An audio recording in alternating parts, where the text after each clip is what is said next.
Number 1 wants us to multiply these decimals by powers of 10. So letter A is 2.8 times 10 to the second. My exponent tells me to hop 2 hops, which becomes 280. Letter B, my exponent is a 3, so that will be 2.8 with 3 hops. I fill in those hops with zeros, which equals 2,800. And letter C, 2.8 with 4 hops, 4. Put that decimal point in, fill those holes with zeros, and we get 28,000. And to line up those answers, you can see as we add 1 to our exponent, we are actually adding a 0 to our answer.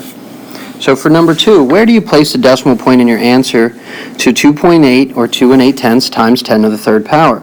And how do you know to place it there? Well, you can see that would be letter B, that we placed it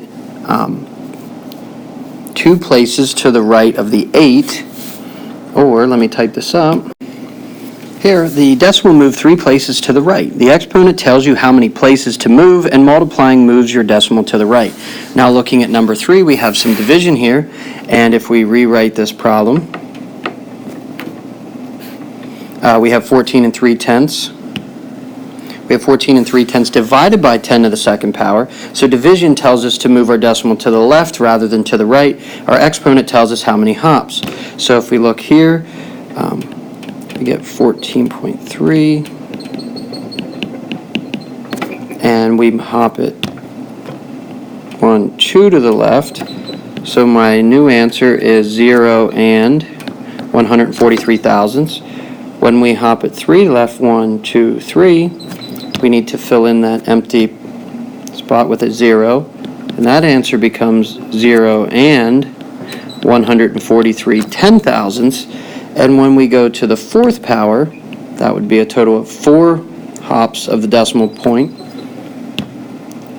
which moves it 4 places to the left, which equals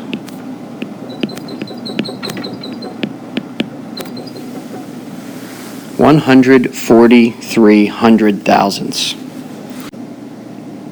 And number 4 is very similar to number 2. It wants to know, where did you place a decimal point in 14 3/10 divided by 10 to the third power, and how did you know to place it there? So you'll notice a huge similarity between the answer number 2 and 4, except the decimal moved 3 places to the left this time. The exponent tells you how many places to move, and dividing moves our decimal to the left. Like I said, in number 2, the multiplying moves our decimal to the right.